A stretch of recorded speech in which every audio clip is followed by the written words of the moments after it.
Hello friends, ಎಲ್ಲರಿಗೂ doctor ma'am ಚಾನಲ್ಗೆ ಸ್ವಾಗತ. ಇವತ್ತು ನಾನು ನಿಮಗೆ ಔಷಧೀಯ ಗುಣ ಇರೋಂಥ ಒಂದು ಹೋಮ್ ಮೇಡ್ ಹೆಲ್ತಿ ಡ್ರಿಂಕ್ ಹೇಳ್ಕೊಡ್ತೀನಿ ರೀ. ಅದು ಏನೂ ಇಲ್ಲ, ಭಾಳ ಕಡಿಮೆ ಇಂಗ್ರೀಡಿಯೆಂಟ್ಸಿಂದ ಹೆಚ್ಚಿಗೆ ಬೆನಿಫಿಟ್ ಇರೋಂಥ ಒಂದು ಹೆಲ್ತಿ ಡ್ರಿಂಕು. ಅದು ಏನಂದರೆ ನಿಮಗೆ ಅದು ಅಗಸೆ ಮಜ್ಜಿಗೆ ಅಂತಾರೆ. ಸೊ ಅದಕ್ಕೆ ಏನೇನು ಇಂಗ್ರೀಡಿಯೆಂಟ್ಸ್ ಬೇಕು ನಾನು ನಿಮಗೆ ತೋರಿಸ್ಕೊಡ್ತೀನಿ. ತುಂಬ ಕಡಿಮೆ ಇಂಗ್ರೀಡಿಯೆಂಟ್ಸಿಂದ ಒಳ್ಳೆ ಹೆಲ್ತಿ ಡ್ರಿಂಕ್ ಮಾಡ್ಕೋಬೋದು. ಸಾಮಾನ್ಯರಿಗೆ ಎಲ್ಲರಿಗೂ ಗೊತ್ತಿರ್ಬೋದು, ಬಟ್ ನಾನು ಗೊತ್ತಿಲ್ಲದವ್ರಿಗೆ ಇದನ್ನು ಇನ್ನೊಂದ್ಸರಿ ಮಾಡಿ ತೋರಿಸೋಣ ಅಂತ ಅಂದ್ಕೊಂಡು ತೋರಿಸ್ತಿದ್ದೀನಿ. ನೋಡಿರಿ, ಇದಕ್ಕೆ ಏನೇನು ಇಂಗ್ರೀಡಿಯೆಂಟ್ಸ್ ಬೇಕು ಅಂತಂದರೆ, ಇದು ಅಗಸೆ ಬೀಜ ರೀ. ಇದು ಅಗಸೆ ಬೀಜ, ಇದು 2 ಟೀ ಸ್ಪೂನ್ ಸಾಕು. ಒಬ್ಬರಿಗೆ 1 ಗ್ಲಾಸ್ ಕ್ವಾಂಟಿಟಿಗೆ 2 ಟೀ ಸ್ಪೂನು ಅಗಸೆ ಬೀಜ ಸಾಕು. ಇದು ಅಗಸೆ ಬೀಜ. ಇದನ್ನೇನು ಬಿಸಿ ಮಾಡಬಾರ್ದು, ಹುರಿಯೋದಿಲ್ಲ, ಏನು ಬಿಸಿ ಮಾಡೋದಿಲ್ಲ ರೀ. ಇದಕ್ಕೆ ಸೀದಾ ನೀವು ಡೈರೆಕ್ಟಾಗಿ ಹಸಿದೇ ಯೂಸ್ ಮಾಡ್ಕೋಬೋದು. 2 ಟೀ ಸ್ಪೂನ್ ಅಗಸೆ ಬೀಜ, 2 ಟೀ ಸ್ಪೂನ್ ಅಗಸೆ ಬೀಜ. ಆಮೇಲೆ ಇದು 2 ಟೇಬಲ್ ಸ್ಪೂನ್ ಮೊಸರು ಬೇಕಾಗುತ್ತೆ. ಇದು ಇಷ್ಟೇ 2 ಇಂಗ್ರೀಡಿಯೆಂಟ್ಸಿಂದ ನೀವು ಒಂದು ಹೆಲ್ತಿ ಡ್ರಿಂಕು ಮಾಡ್ಕೋಬೋದು. ಇದು ಯಾವುದಕ್ಕೆ ಯೂಸ್ ಆಗುತ್ತೆ ಅಂತಂದರೆ, ಇದು ನಿಮಗೆ ಗ್ಯಾಸ್ಟ್ರಿಕ್ ಆಗುತ್ತಲ್ಲ, ಸಿವಿಯರ್ ಗ್ಯಾಸ್ಟ್ರೈಟಿಸ್ ಆಗುತ್ತೆ, ಅದಕ್ಕೆ ದಿವ್ಯ ಔಷಧಿ ಅಂತಲೇ ಹೇಳ್ಬೋದು. ನೆಕ್ಸ್ಟ್, ಇದರಿಂದ ಸ್ಕಿನ್ ಗ್ಲೋ ಬರುತ್ತೆ, ಹೇರ್ ಫಾಲ್ ಕಡಿಮೆ ಆಗುತ್ತೆ, ಹೇರ್ ಗ್ರೋ ಚೆನ್ನಾಗಾಗುತ್ತೆ. ಇದು ಅಗಸೆ ಬೀಜ ಅಂದರೆ ಗೊತ್ತಲ್ಲ ನಿಮಗೆ, ಒಮೆಗಾ ಫ್ಯಾಟಿ 3 ಆ್ಯಸಿಡ್ಸ್ ಇರುತ್ತೆ ಇದರಲ್ಲಿ. ಇದರಿಂದ ಏನಾಗುತ್ತೆ, ಆ್ಯಂಟಿ ಏಜಿಂಗ್, ಇದು ಅಂದರೆ ಏಜ್ ಆಗೋದನ್ನು ಕಡಿಮೆ ಮಾಡುತ್ತೆ. ಸೊ ಪ್ಲಸ್ ಇದು ಸ್ಕಿನ್ಗೆ ನರಿಷ್ಮೆಂಟ್ ಅಂದರೆ ಕಾಂತಿ ಕೊಡುತ್ತೆ, ಸ್ಕಿನ್ನನ್ನು ಕೇರ್ ಮಾಡ್ತದೆ, ಕಾಳಜಿ ಮಾಡ್ತದೆ.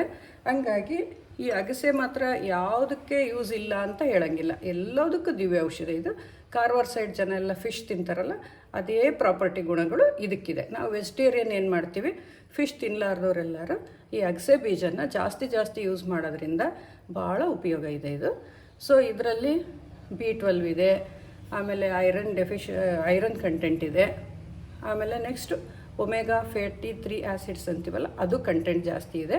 ಅದರಿಂದ ಇದು ನೀವು ಮನೆಯಲ್ಲಿ ಬೇರೆ ಅಡುಗೆಗಳಿಗೂ ಅಗಸೆ ಬೀಜ ಯೂಸ್ ಮಾಡ್ಬೋದು. ಪ್ಲಸ್ ಇದು ಮಜ್ಜಿಗೆ ಜೊತೆ ಕುಡಿಯೋದ್ರಿಂದ ನಮಗೆ ಹೊಟ್ಟೆಗೆ ಸಂಬಂಧಪಟ್ಟಿದ್ದೆಲ್ಲ ಕಾಯಿಲೆಗಳು ತಾನಾಗೆ ಕಡಿಮೆ ಆಗಿಬಿಡ್ತವೆ, ಎಕ್ಸ್ಪೆಷಲಿ ಗ್ಯಾಸ್ಟ್ರೈಟಿಸು. ಇದನ್ನು ಕ್ಯಾನ್ಸರ್ ಪೀಡಿತ ಪೇಷಂಟ್ಗಳಿಗೆ ಸಹಿತ ನಮ್ಮ ಉಡುಪಿಯಲ್ಲಿ ಒಬ್ಬರು ಡಾಕ್ಟ್ರನ್ನ ನಾವು ಭೇಟಿಯಾಗಿದ್ವಿ ರೀ ಒಂದು ಸರಿ, ನೇಚರ್ ಕ್ಯೂರ್ಗೆ ಹೋದಾಗ.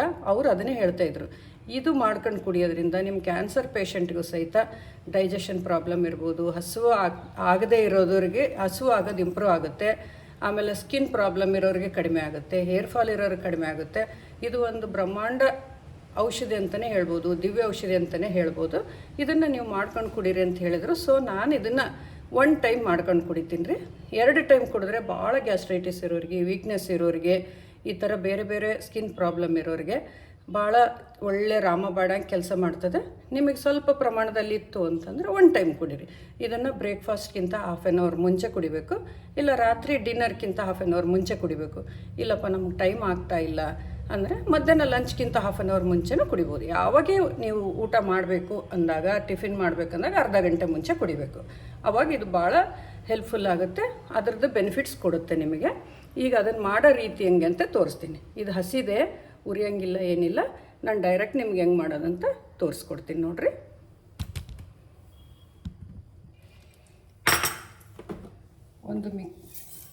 ಒಂದು ಮಿಕ್ಸಿ ಜಾರ್ ತೊಗೊಳ್ಳೋದು. ಇದಕ್ಕೆ 2 ಟೀ ಸ್ಪೂನು ಅಗಸೆ, ಒಬ್ಬರಿಗೆ 1 ಗ್ಲಾಸ್ ಕ್ವಾಂಟಿಟಿಗೆ ನಮಗೆ 2 ಟೀ ಸ್ಪೂನು ಅಗಸೆ ಬೀಜ ಸಾಕು. ಇದನ್ನು ನಾನೀಗ ಮಿಕ್ಸಿಗೆ ಹಾಕ್ಕೊತೀನಿ. ಹಲೋ ಫ್ರೆಂಡ್ಸ್, ಈಗ ನಾನು ಅದನ್ನು ಮಿಕ್ಸಿಗೆ ಹಾಕ್ಕೊಂಡು ತೋರಿಸ್ತೀನಿ ನೋಡಿರಿ. ನಾನು ಗ್ರೈಂಡ್ ಮಾಡ್ಕೊಳ್ತೀನಿ.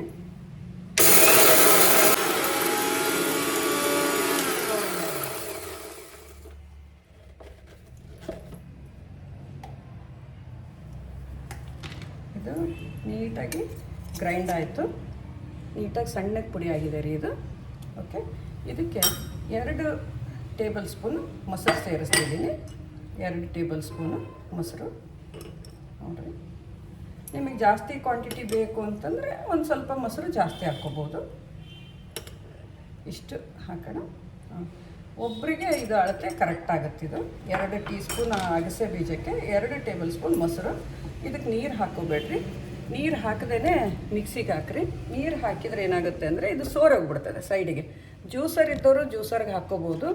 ಜ್ಯೂಸರ್ ಇಲ್ಲದೆ ಇರೋರು ಮಿಕ್ಸಿಗೆ ಮಾಡ್ಕೊಳ್ರಿ. ಸಾಮಾನ್ಯವಾಗಿ ಎಲ್ಲರ ಮನೇಲೂ ಜ್ಯೂಸರ್ ಇರಲ್ಲ, ಎಲ್ಲರಿಗೂ ಹೆಲ್ಪ್ ಆಗಲಿ ಅಂತ ನಾನು ಇದರಲ್ಲಿ ಮಾಡೋದು ತೋರಿಸ್ತಿದ್ದೀನಿ.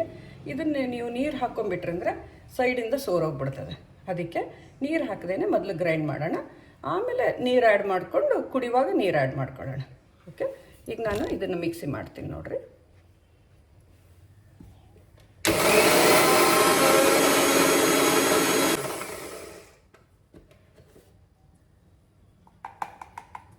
ನೀಟಾಗಿ ಇದು ಗ್ರೈಂಡ್ ಆಯಿತು. ಸೊ ಇದನ್ನು ನಾವು ಈಗ ಒಂದು ಕಪ್ಪಿಗೆ ಟ್ರಾನ್ಸ್ಫರ್ ಮಾಡ್ಕೊಳ್ಳೋಣ. ಸೊ ಇದು ಅರ್ಧ ಕ್ವಾಂಟಿಟಿಗಿಂತ ಕಡಿಮೆ ಆಯಿತು. ಈಗ ನಮಗೆ ಎಷ್ಟು ಬೇಕಷ್ಟು ನೀರು ಆ್ಯಡ್ ಮಾಡ್ಕೊಳ್ಳೋಣ. ಸ್ವಲ್ಪ ನೀರು ಹಾಕ್ಕೊಂಡು ಇದೇ ಮಿಕ್ಸಿಗೆ ಗ್ರೈಂಡ್ ಮಾಡ್ಕೊಂಬಿಟ್ರೆ ಅದಕ್ಕೆ ಹತ್ತಿದ್ದ ಅಗಸೆ ಬೀಜ ಮೊಸರು ಎಲ್ಲ ಕ್ಲೀನಾಗಿ ಬಿಟ್ಕೊಂಡ್ಬಿಡುತ್ತೆ. ಈಗ ಸ್ವಲ್ಪ ನೀರು ಹಾಕ್ಕೊಂಡು ಇನ್ನೊಂದು ರೌಂಡ್ ಮಿಕ್ಸಿ ಮಾಡ್ಕೊಳ್ಳೋಣ. ನೋಡಿರಿ, ಇದು ಇದೇ ಥರ ಕ್ಲೀನಾಗಿರುತ್ತೆ. ಈಗ ಇದು ನೋಡೋಣ. ನೋಡಿರಿ, ಎಲ್ಲ ಕ್ಲೀನಾಗಿ ಇದು ಕ್ಯಾಪಿಂದು ಹೋಯ್ತು. ಸೊ ಮಿಕ್ಸಿದೂ ಎಲ್ಲ ಹತ್ಕೊಂಡಿದ್ದು ಮೊಸರು ಮತ್ತು ಅಗಸೆ ಬೀಜದ ಪುಡಿ ಎಲ್ಲ ನೀಟಾಗಿ ಕ್ಲೀನಾಗಿದೆ. ಇನ್ನೊಂದು ಸ್ವಲ್ಪ ಇದಕ್ಕೆ ನೀರು ಹಾಕ್ಕೊಂಡು ಕ್ಲೀನ್ ಮಾಡಿಕೊಂಡು ಇದೇ ಕಪ್ಪಿಗೆ ಸೇರಿಸ್ಕೊಳ್ಳೋಣ. ಇದೇ ಕಪ್ಪಿಗೆ ನೋಡಿರಿ, ಒಬ್ಬರು ಕುಡಿಯೋಷ್ಟು ಅಗಸೆ ಮಜ್ಜಿಗೆ ರೆಡಿ ಆಯಿತು. ನೀವು ಇದಕ್ಕೆ ಟೇಸ್ಟಿಗೆ ಬೇಕಾದ್ರೆ ಸ್ವಲ್ಪ ಜೇನುತುಪ್ಪ ಬೆರೆಸ್ಕೋಬೋದು, ಬೇಕಂದ್ರೆ ಒಂದು ಚಿಟಿಕೆ ಪಿಂಕ್ ಸಾಲ್ಟ್ ಸೇರಿಸ್ಕೋಬೋದು. ನಾವೇನೂ ಸೇರಿಸಲ್ಲ, ಡೈರೆಕ್ಟಾಗಿ ಕುಡಿತೀವಿ. ತುಂಬ ಸೂಪರಾಗಿರುತ್ತೆ ಮತ್ತು ಇದು ಒಳ್ಳೆ ದಿವ್ಯ ಔಷಧಿ ಅಂತಲೇ ಹೇಳ್ಬೋದು. ನೀವು ಟ್ರೈ ಮಾಡಿ ನೋಡಿರಿ. ಒಂದು 15 ದಿವಸ ಮಾಡೋದ್ರಲ್ಲಿ ನಿಮಗೆ ರಿಸಲ್ಟ್ ಡೆಫಿನೆಟಾಗಿ ಸಿಗುತ್ತೆ. ನೀವು ನನಗೆ ಕಮೆಂಟ್ಸಲ್ಲಿ ತಿಳಿಸಿ ಹೆಂಗಿದೆ ಅಂತ. ಸೊ ನೆಕ್ಸ್ಟ್ ಇನ್ನೊಂದು ಒಳ್ಳೆ ಟಿಪ್ ಜೊತೆಗೆ ಒಳ್ಳೆ ಒಂದು ಮನೆ ಔಷಧಿ ಜೊತೆಗೆ ಮತ್ತೆ ನಿಮ್ಮನ್ನು ಭೇಟಿ ಆಗ್ತೀನಿ. Thank you. ನೀವು ಉಪ್ಪು ಸಕ್ಕರೆ ಏನೂ ಬೆರೆಸೋದು ಬೇಡ. ಒಬ್ಬೊಬ್ರು ನಾಲ್ಗೆ ರುಚಿ ಇಲ್ಲ ಅಂತಾರೆ, ಬೇಡ, ಏನೂ ಬೆರೆಸ್ಬೇಡ್ರಿ. ಡೈರೆಕ್ಟಾಗಿ ಇದೇ ಥರನೇ ಕುಡಿಬೇಕು. ಸೂಪರಾಗಿರುತ್ತೆ ರೀ, ಏನೇನು ಅನಿಸಲ್ಲ. ಬಟ್ ಏನಂದರೆ ನೀವು ಫ್ರೆಶ್ ಮೊಸರು ಯೂಸ್ ಮಾಡಿ. ಹುಳಿ ಮೊಸರು ಯೂಸ್ ಮಾಡಿದರೆ ಸ್ವಲ್ಪ ಹುಳಿ ಅನಿಸುತ್ತೆ. ಫ್ರೆಶ್ ಮೊಸರು ಯೂಸ್ ಮಾಡಿದರೆ ಒಳ್ಳೆಯದು. ಹುಳಿ ಮೊಸರು ಕೆಲವೊಬ್ರು ಇಷ್ಟ ಮಾಡ್ತಾರೆ, ಅದನ್ನು ಯೂಸ್ ಮಾಡ್ಕೊಳ್ರಿ.